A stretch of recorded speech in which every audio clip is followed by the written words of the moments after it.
Thank you very much to the organisers and to all of you for being here this afternoon. In a sense, an afternoon conference discussing self-determination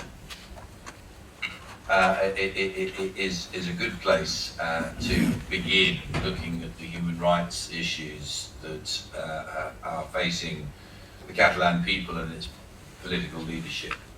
I say that because, as we'll come to hear during the course of this afternoon, the right to self-determination, although it is the first in terms of drafting and arguably one of the most important rights recognised in international human rights law, is also at the same time one of the least well understood and least defined principles of international law.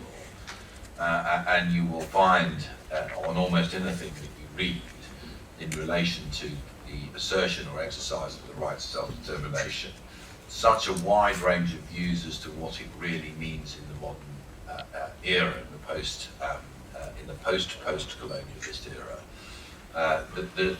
It's important, I think, in a situation like the Catalan situation, to step back and ask some of the basic questions about self-determination. For me, in the end, in a modern democracy, self-determination must at least mean the right of groups of people who identify as a people or as a nation to political expression which will enable them to be governed by laws that reflect their customs and values. And in a modern democratic context, that generally equates to the right, in appropriate circumstances, to at least a legally enforceable referendum on expressing the views of the majority of the people. But why and in what circumstances does it arise that a group of people or a nation within the boundaries of an existing state, so many states forged, of course, by forcing together different groups of people or different nations into one boundary, why and how do we reach the position where people feel great myths about the imperative to separate themselves? Is the notion that I think one of the great myths about Catalan independence is the notion that it is somehow inconsistent with adherence to the values of the European Union. The opposite is true. The Catalan leadership that I'm in contact with would all dearly love for Catalonia to be a member of the European Union, a fully participating member of the European Union, and supporting the Union and supported by the Union. They just don't want to do it through a government of another nation. And so to that extent, it's not about European unity or the integration of the European project. This is about the right of a group of people who have values which are at odds with those that emerge from the dominant state entity in Madrid, to govern themselves according to those legal values. Now, sorry, is it not working? No, sorry. Is that better? Yeah. You'll hear a range of views this afternoon, and I'm sure many of you have your own experiences, but at the end of the day, sorry, this doesn't seem to be working. Thank you. As somebody who has come into this situation from the outside, the fundamental existential struggle between, let us call it Barcelona and Madrid, is a struggle of values. I regard the Catalan independence movement as being an essentially liberal anti-fascist movement born of a history of struggle in the territory of the Spanish state to overcome the legacy of Francoism. And I think that is one of the least well understood aspects of the Catalan question. And I think it's one of the most important struggles for the independence movement to get that message across. Because I think when civil society in the wider European sense gets a proper grip of what the fundamentals in this battle really are all about, it's very, very obvious which side is right and which side is wrong. It's not a situation of nuance. It's not a situation of nationalism or nationalist independence or jingoism. This is a genuine struggle to assert a liberal democratic value system in the face of a deep state which has been allowed to continue to flourish within Spain, perpetuating and fostering the values of the Franco era. And I'm sure most of you are very well familiar with those nuances. But I was struck this morning by the fact that we are facing a modern Spain in which protesters who block roads are stigmatized as terrorists, in which rappers who sing songs that are pro-Catalan are stigmatized as terrorists.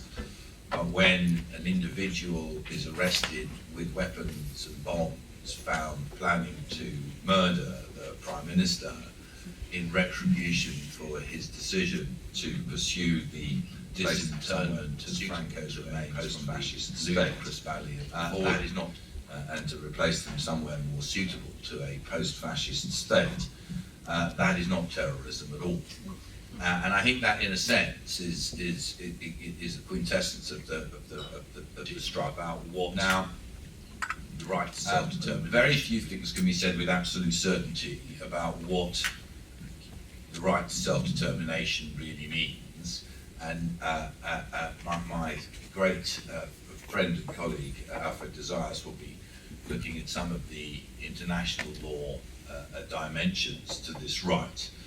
One of which, of course, is that it is very often seen as a remedial right. That's to say, a remedy when a group of people identifying as a nation or people have reached the point at which they are no longer prepared to tolerate the systematic violation of their human rights. And in many cases, and certainly in the post-colonial instances, that is what defines a struggle for self-determination. So I think in one sense, although we've shuffled the agenda around this afternoon purely for my own travelling convenience, there is actually a logic to starting with the human rights violations first, because in a sense they set the scene for the legitimacy, both politically and legally, of the demands of the Catalan independence movement. And what I hear going around Europe generally, in my own country, from intelligent, informed, liberal, politically aware people, is a complete ignorance about the nature of the struggle. Why is it that Catalan people want to be independent from Spain? Is it because they're in a particularly affluent part of Spain and they want to keep the money for themselves? Is this an anti-democratic movement? Is this based on bells and whistles of nationalist jingoism?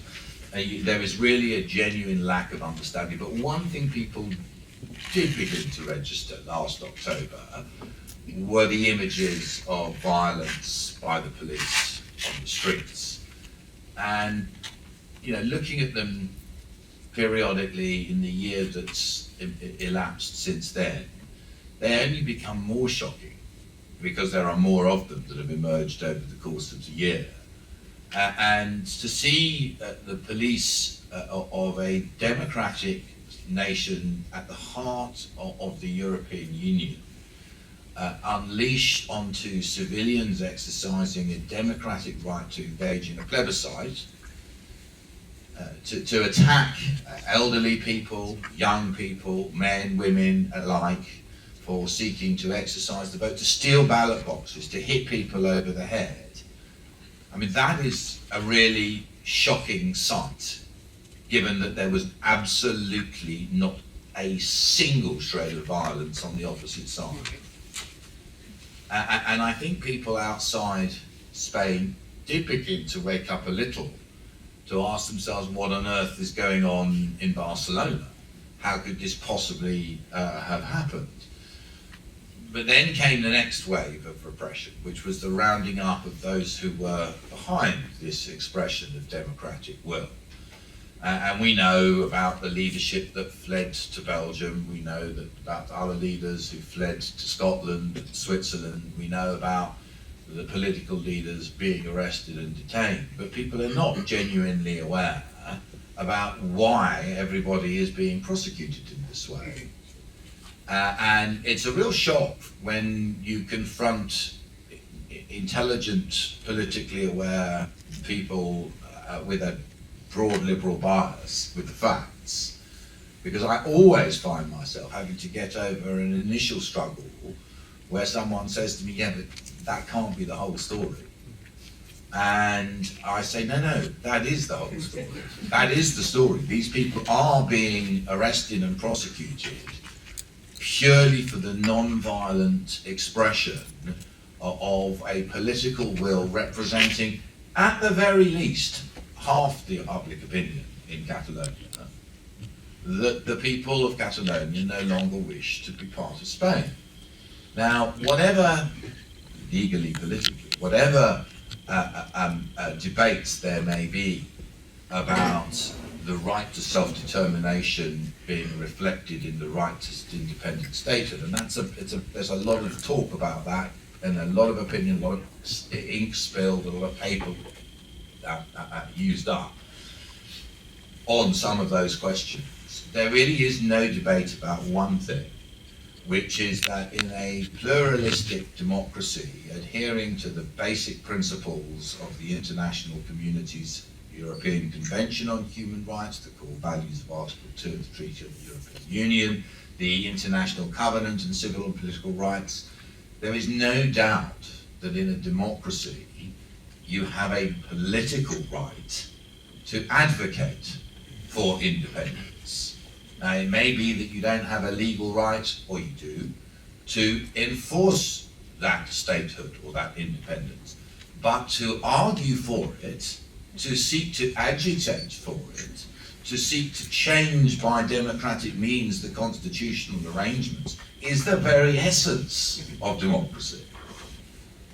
And all of these people, I represent 7 out of the 9 political leaders who are in prison and have been in prison for a year now without trial for doing that, as well as President Puigdemont and some of those in exile.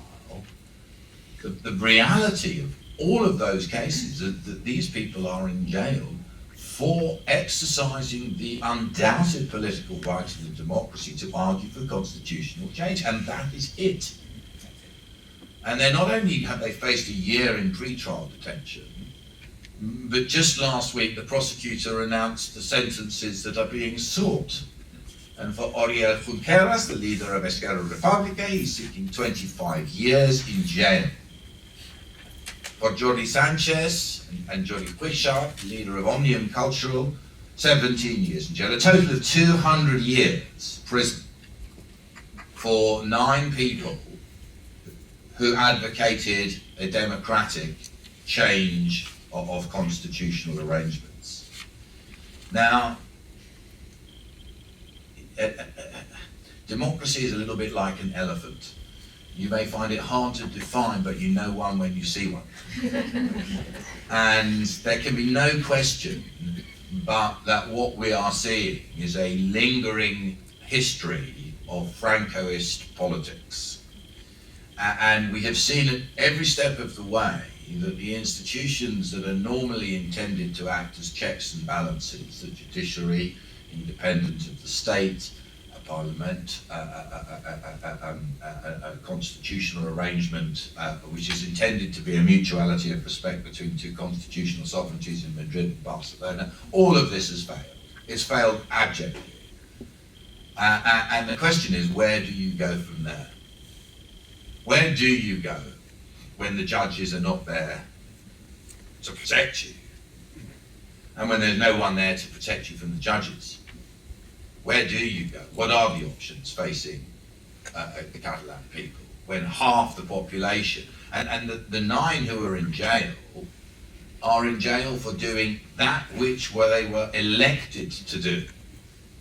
They are in jail for doing no more than carrying out the democratically expressed will of the Catalan people.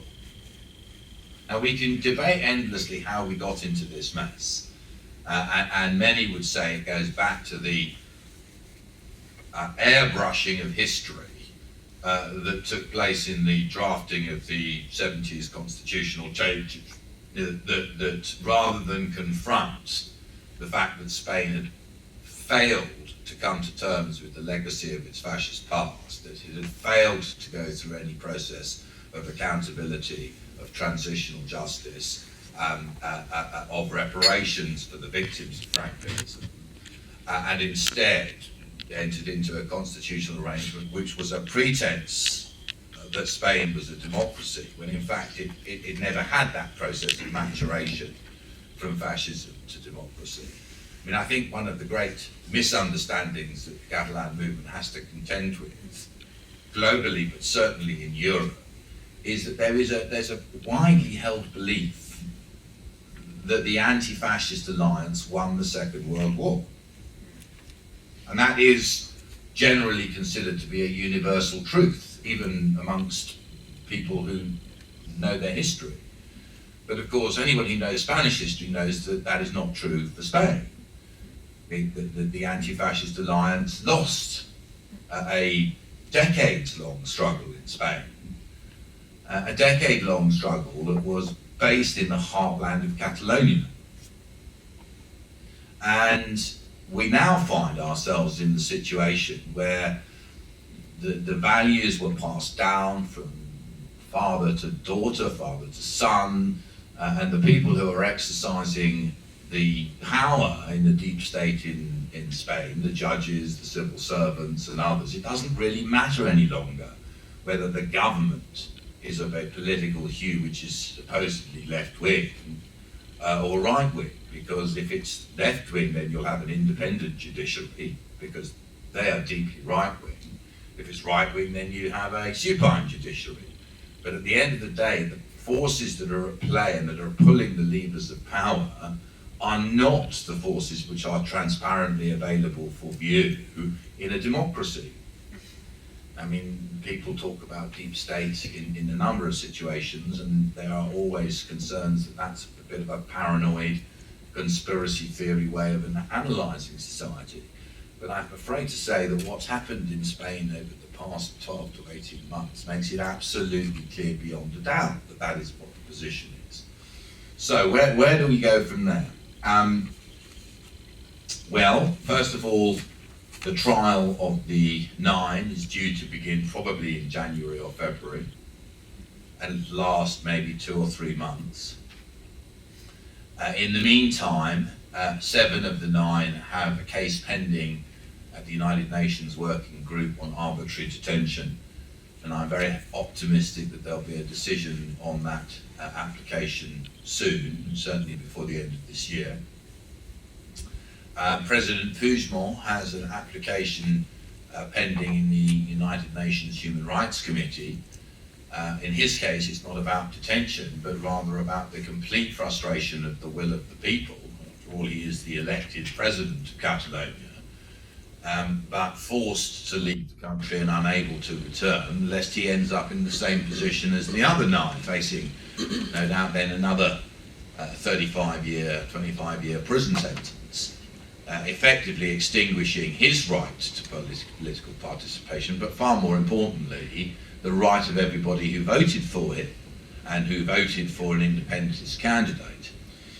Will those institutions have the courage to do the right thing? I mean, it will be a real test, in fact, for the robustness of our international institutions, which frankly, in some areas, are beginning to look increasingly flaky. But there is no doubt, for any objective or on any objective analysis by any reasonable and non-partisan international lawyer, that what's happening in Spain is a violation of the International Covenant on Civil and Political Rights and of the European Convention and of the values of the European Union. So are our institutions strong enough to say so? We will know, I think, we will start to know before the end of this year. But I've always said, and I said this from the outset when I became involved, the solution to this crisis, in the end, is a political and not a legal solution.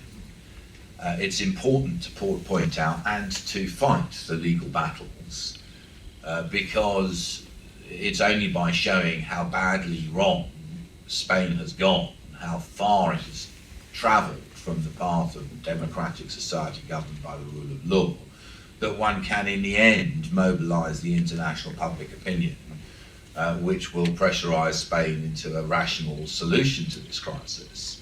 And so law is not irrelevant to the situation, but it's not the answer, in the sense that decisions delegated to a few judges, whether they be Spanish or international judges, is really nothing compared to the sheer weight of people power that the Catalan independence movement is able to mobilise in such impressive and peaceful numbers.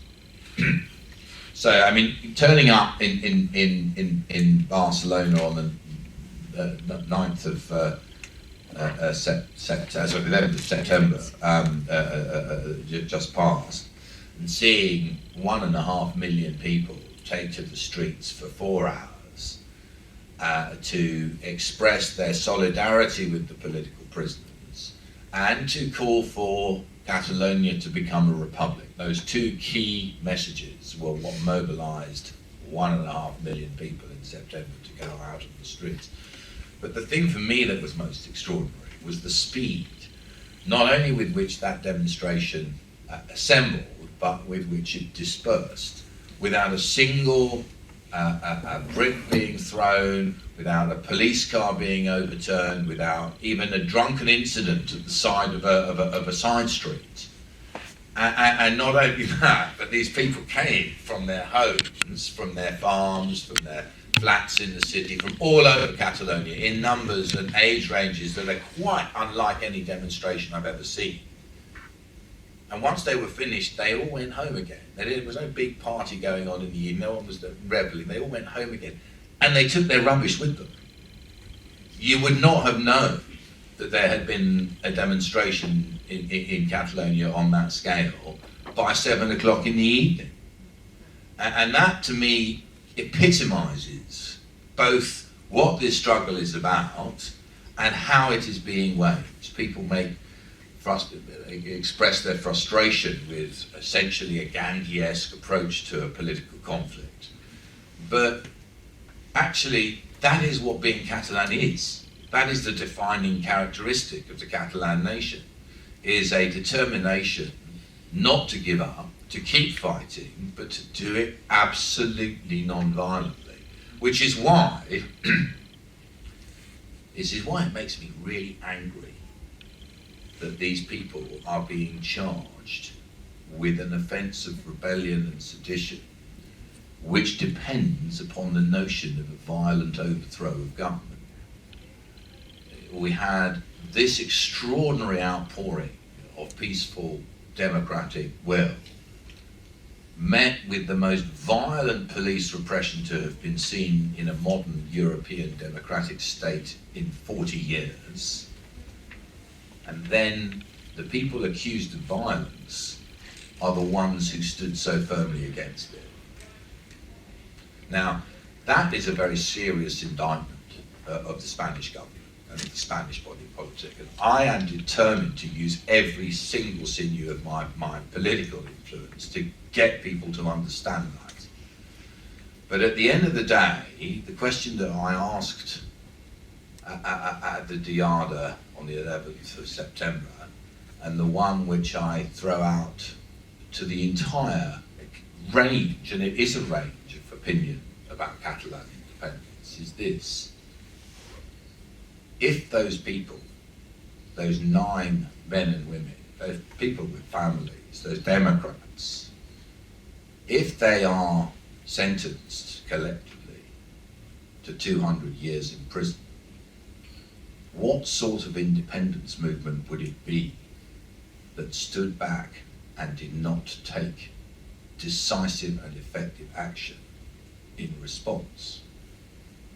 People criticise the decision of last year to declare a unilateral declaration of independence. People on the more conservative side of the independence movement talk about the idea that it will be a decade before there can ever be any possibility of change. To them, I would say this: don't come back saying you're an independence movement if you're going to let the people you elected rot in jail. At the end of the day, there is only one solution, or rather there are two. One is for the Spanish government to stop these prosecutions now and sit down and negotiate some kind of sensible autonomy plus, which must include necessarily the right to a legally binding referendum at least. And if they're right that this is not a majority position, everyone would agree to be bound by that. But why such fear to hear the opinion of the people? If that's not on the table, then it seems to me at least that the Catalan leadership has no choice. And however difficult and however rocky it may be, if these people are convicted and sentenced to long terms of imprisonment, the answer, I regret to say, has to be a dramatic and sudden declaration of independence. The mistake then wouldn't be that last year's decision to do that was a mistake. It would be, as President Puigdemont said recently in Scotland, the mistake was suspending the actual Declaration of Independence last year. Well, it was suspended in the hope and expectation that Spain might come to its senses. They have failed to do so. All steps have been taken in the meantime to try to pretend to invite them to the negotiating table. There is nothing further that the peaceful Democrats of Catalonia could have done or could now do. And that's the point at which the right to self-determination starts to have real teeth. So it seems to me the question here isn't about what the legal texts tell us about the relationship between self-determination and decolonialism and so forth. The fact of the matter is that in a modern democratic society, people have the right to organise, the right to political expression, and the right to seek changes to the constitutional order by a peaceful majority. And that is exactly what the Catalan independence leaders have sought to do, and they have run slap bang up against those who would keep Franco where he was, in the Valley of the Fallen, and as the person who, from the grave and with his continued supporters, are still pulling the political strings in Spain. And that needs to be understood much more broadly, because I fear that what is going to happen next year is going to see some serious turmoil. And when that happens, and it's not going to be easy, Catalan politicians and Catalan people are going to need their friends. And one thinks back to the international brigades of the 1930s who came to Catalonia to support the anti-fascist struggle. I believe that that body of opinion that generated the fighters in favour of the anti-fascist alliance, that stream of liberal opinion still dominates throughout Europe. It's just people need to know what side they are on. And there's no question in my mind what side I'm on.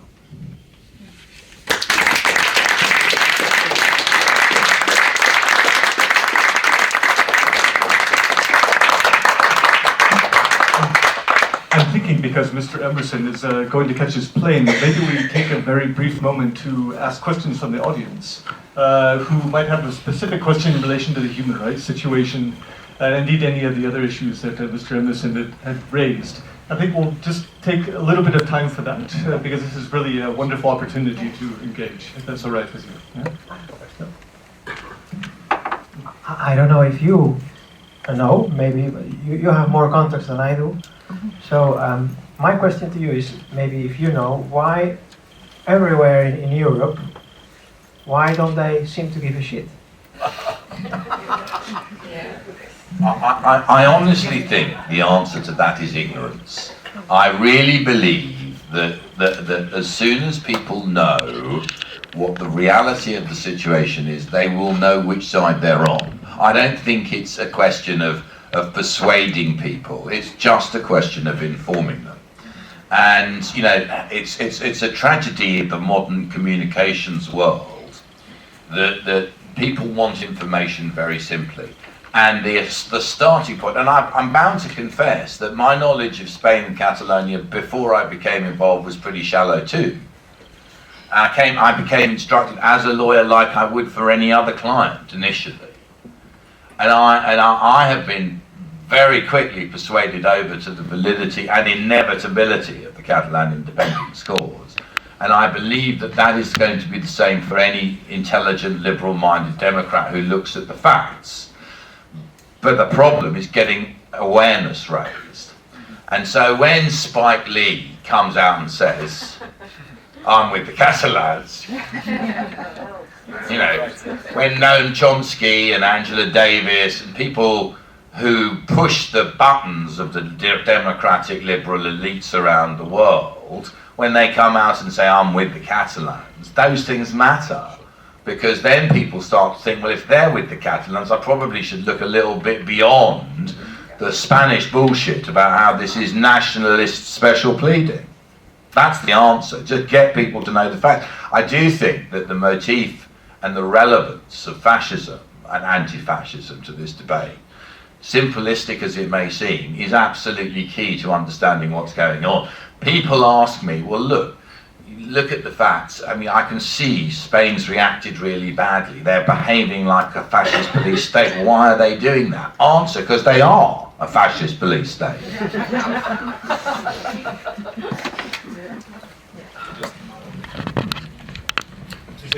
Yes, my name is Laura Tradejons and my father's Catalan, so I got involved last year because of the violence. And the story you tell that regular people, if you tell them the story, then that's what I recognize. But what about the politicians?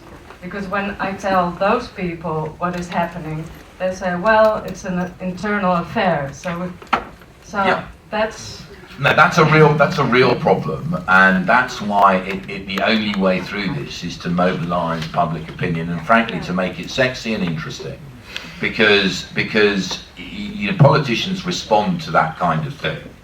I've struggled to get senior Labour Party politicians in the UK who ought to be right behind the Catalan independence movement to give it a hearing. Why?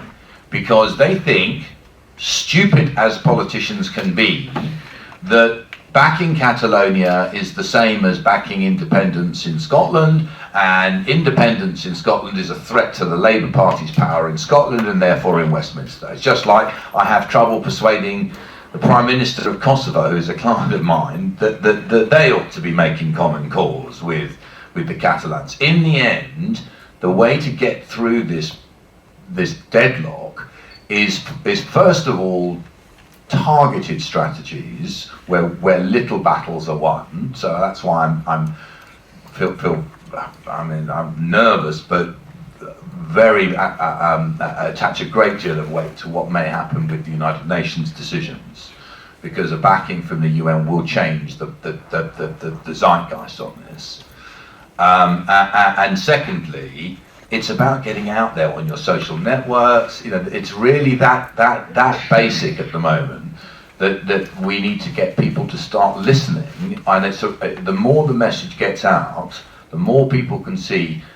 You know, that 1.5 million people don't get mobilised by the ANC for nothing. People don't come out in those kinds of numbers unless there's a reason. And getting people to understand that this is not some sort of provincial folly, but is a really serious human rights challenge. I think that's the point at which politicians start to respond. So, you know, don't lose heart is what I'm trying to say to you. I'm optimistic that things are going to change. But actually, you know, one of the great ironies of this, and people have taken me to task for saying this in public, but I'm going to say it anyway. If these 9 people are sentenced to terms of imprisonment, it will be a game changer, because frankly there is no way back after that. It's just a question of mobilising the politicians. Now, as it happens, Spain has done a very good job at instilling fear and, frankly, cowardice among the political classes in certain sections of the Catalan political environment. And some of those who should be leading from the front are really firmly leading from the back and trying to slow down the progress towards independence because they're afraid. And of course you can understand that. I mean, people facing 25 years in jail and those who think they may be facing 25 years in jail next need to know that they're not going to actually spend 25 years in jail. Well, the only way for that to happen, it's like a lobster pot, you can't go back now.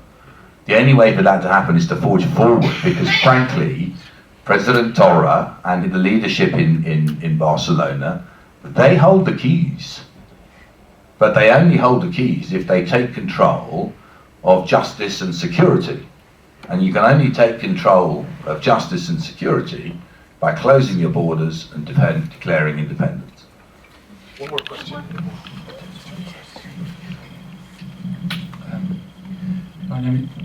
My name is Ramba. I'm a Catalan living in the Netherlands for 25 years. Thank you for your brilliant explanation, very touching as well. The thing about, and I hope you're right, I wish you were right, the thing about the narrative, the anti-fascist narrative, I buy it completely, but I understand if it's hard to believe for somebody from outside, hearing that a socialist party is in power. How can you explain that you are against fascism if the socialists are in power? The short answer to that is they're not in power. They're in government, but they're not in power. And if they were in power, then we wouldn't be in the situation that we're in. It's precise. I mean, I don't hold Pedro Sanchez responsible for the situation that we are in because he inherited it. I only hold Pedro Sanchez partially responsible for failing to deal with it now, because in a state where the depth of the roots of his government are as shallow as one can imagine whilst still holding on to power, and where the ability to reach meaningful change is thwarted by judges and others who are exercising the real power. I mean, in a sense, that's the answer. I mean, it's true, people do say that. They say, well, we've got to back the socialist government in Spain. I say, well, yeah, maybe, but at the end of the day, that socialist government is going to blow away any minute now, because frankly, they're not there. And the one thing that would be absolutely certain to see them disappear immediately would be if they made significant concessions towards Catalonia. Well, I do hope you're right. I'm just wondering how many Dutch journalists are in this room, or Dutch politicians. Zero. Yes? Yes? Okay. That's more than nothing. Thank you. I hope you can talk about this. And my question is, when the trial is finished, if it goes how we, Fear. Yes, how we fare, are we going to be able to respond in a non-violent way? That's the really big question, and the answer to that, I think, depends on how Spain behaves. At the end of the day, the Catalan people have been absolutely determined to avoid all kinds of violence. You've never seen any of the sorts of incidents you would come to expect of this type of situation anywhere else in the world. Question is, if they're faced again with the kind of violence that was meted out in October of last year by the Guardia Civil, then what to do? And I mean, my own view is you start by closing the borders. You start by closing the borders. Please, at this moment, give Mr. Emmerson another round of applause.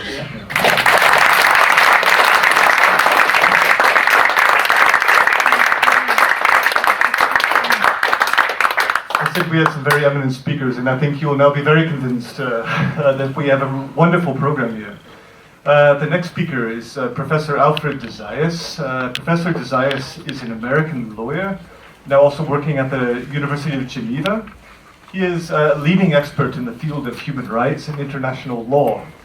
Amongst several roles he's held at the United Nations, he was a UN independent expert on the promotion of a democratic and equitable international order, of course an area extremely relevant to the discussion we're having today.